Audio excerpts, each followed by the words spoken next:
Hey everyone, Drew here, and today we are going to take a look at the new SSR Cinderella, already the third new light unit of this year. What is her AI handling gonna be like? What potential do I see for her in Arena and in War?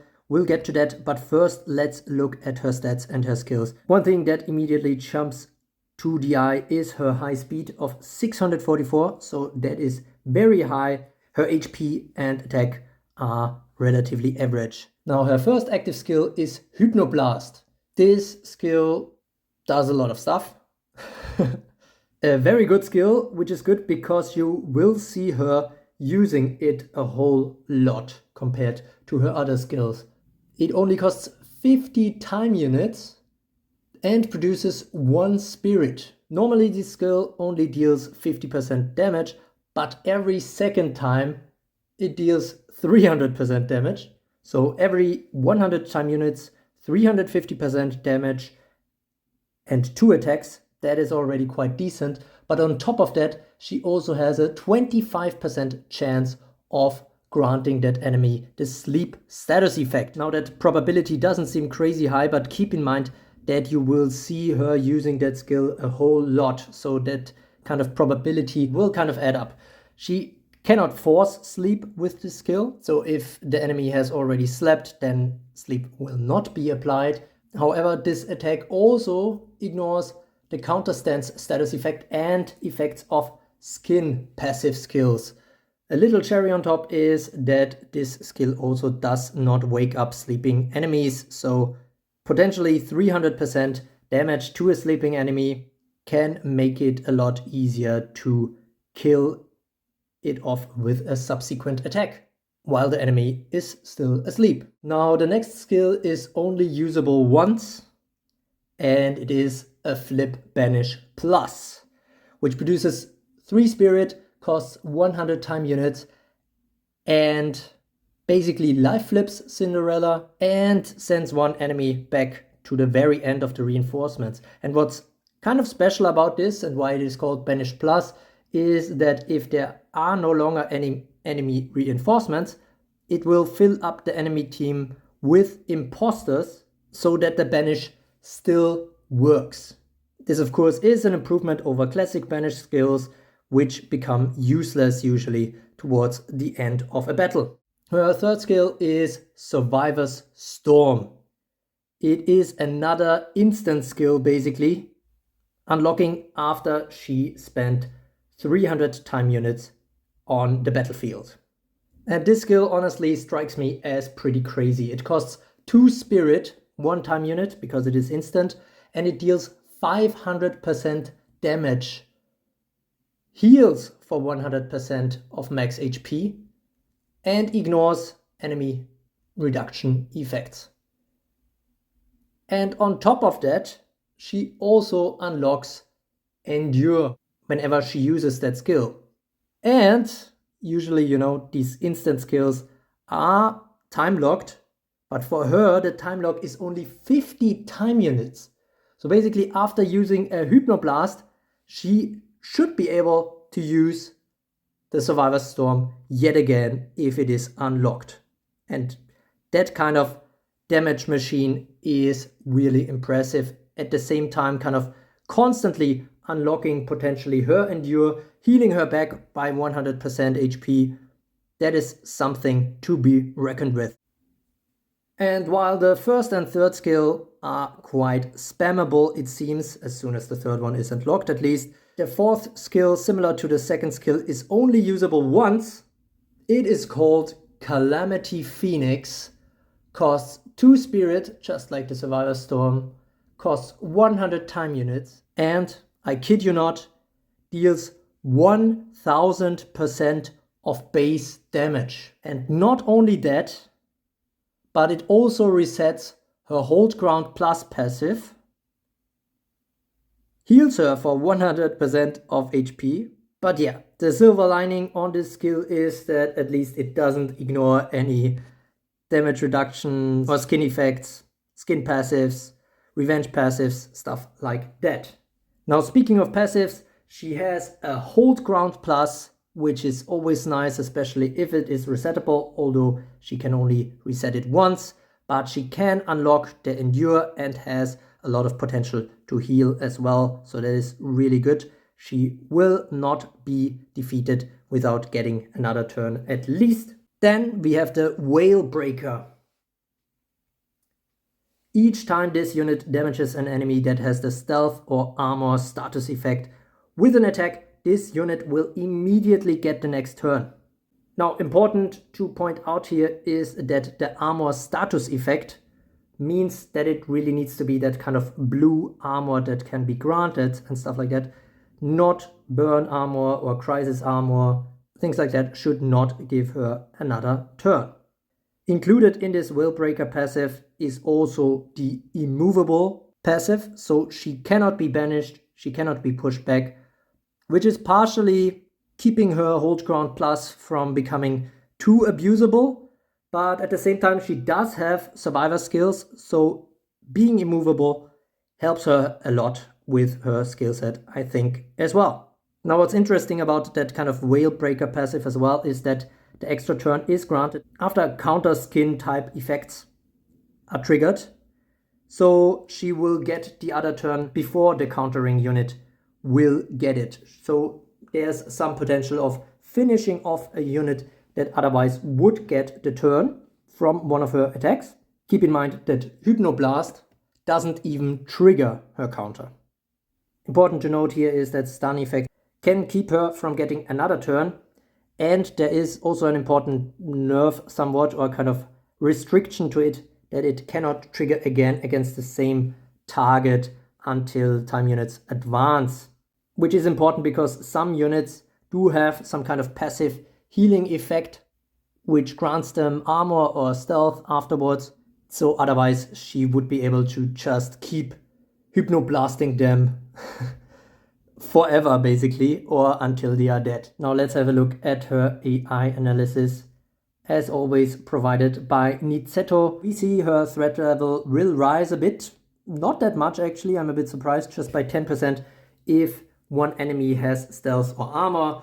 Although in the current kind of meta, that is not that unlikely to trigger, I suppose, still. Then we see her hate rise by 20% if she is in combat for 300 time units, so if her survivor skill is unlocked, which does make a lot of sense, and then just a modifier so that her hate drops basically to 0 if her hold ground plus is currently triggered.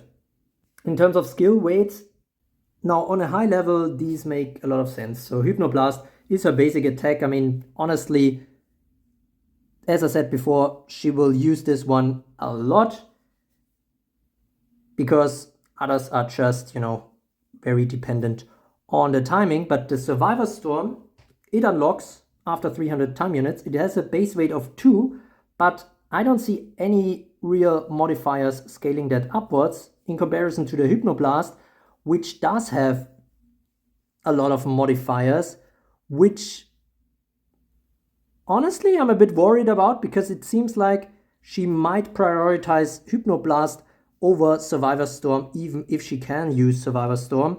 There is definitely something to look out for and may influence her actual performance on the battlefield in Auto, Arena, and War. Now, luckily, Hypnoblast isn't a bad skill at all, but given that Survivor Storm is an instant skill that is also extremely good, and we already talked over it, I would expect her to use this first, and then she can still do the Hypnoblast however often she can, using her kind of Whale Breaker passive. But yeah, other than that, at least her kind of hold ground plus reset mechanic with the Calamity, Phoenix, and the Flip Banish Plus seem to work alright.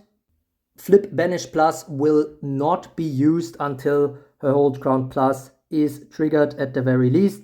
And if she can use Calamity Phoenix at the triggering point, she will do that first. So that is very nice in terms of the priorities there. Now, what are my first thoughts on Cinderella and her potential for Arena and War? I think she looks like a really, really good unit, honestly. Her time unit usage is just extremely low. I mean, we have these two skills that take 100 time units, but they are only usable once anyways. And other than that, we have 50 TU skill and 1 TU skill, which are the skills she will mostly be using. And on top of that, she also has a passive that potentially allows her to go multiple times and kind of keep producing spirit and potentially sleeping enemies with her Hypnoblast.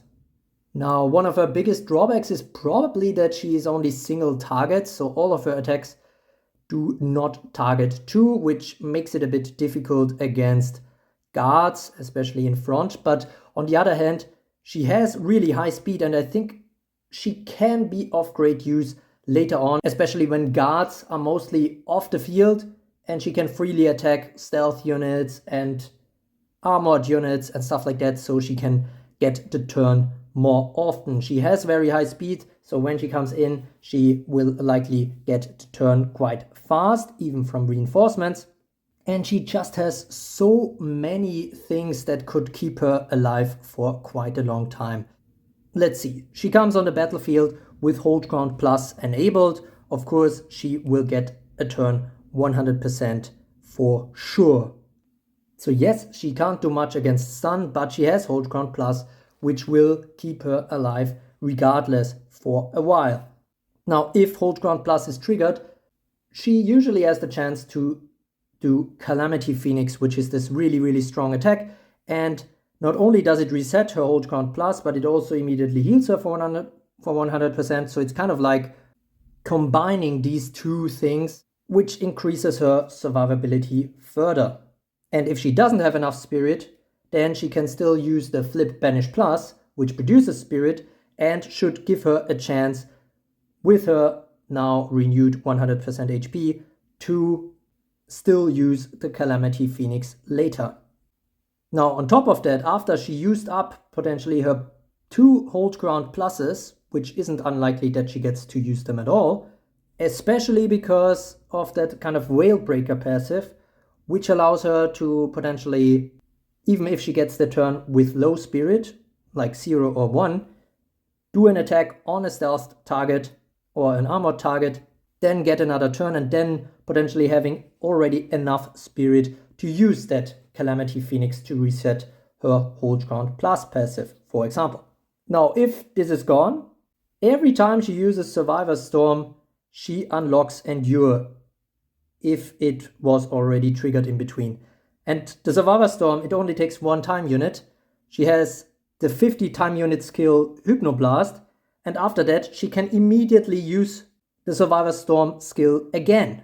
So that's a very, very small time window where you kind of have to take her out with 2 hits, because otherwise she unlocks Endure and heals for 100% HP every time she uses the Survivor Storm.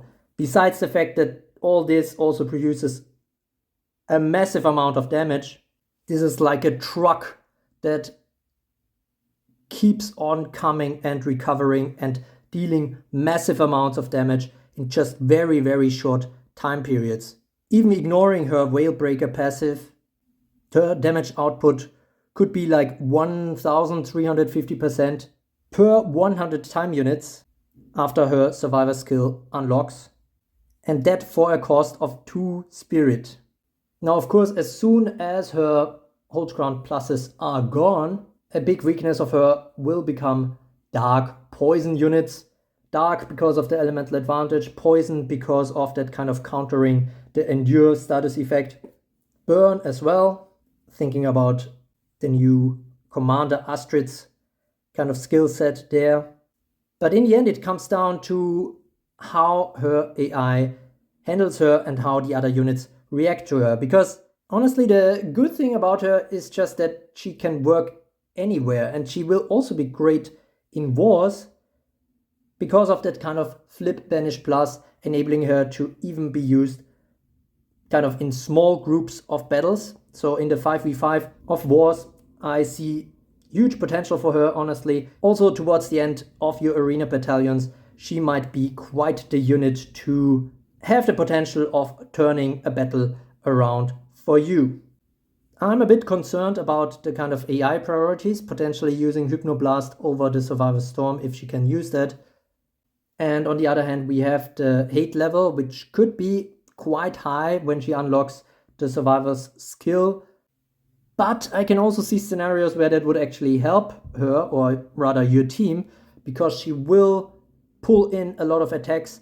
But at the same time, if she isn't stunned without Hold Ground Plus, she has a lot of potential to come back and keep that 100% heal going with constantly unlocking the temporary hold ground in the Endure passive effect. And one last thing that I haven't mentioned yet is that she could be quite nice sleep support as well. Of course, as I said, the 25% probability might seem a bit low at first, but she could use it a lot, that skill. I mean, at first, during her phase of not unlocking the Survivor skill, she will constantly use it, and even afterwards she will constantly use it. It's every 50 time units you have basically the chance of sleeping an enemy. And then with the Whale Breaker passive on top of that, that might be even more frequent. All that being said, I think she will go to S tier in my tier list. She might not be a game changer must-have unit, and especially in Arena, it remains to be seen how her AI interacts, especially if you can actually use her at the start. I mean, one big plus, as I mentioned before, is that kind of freedom of how you place her.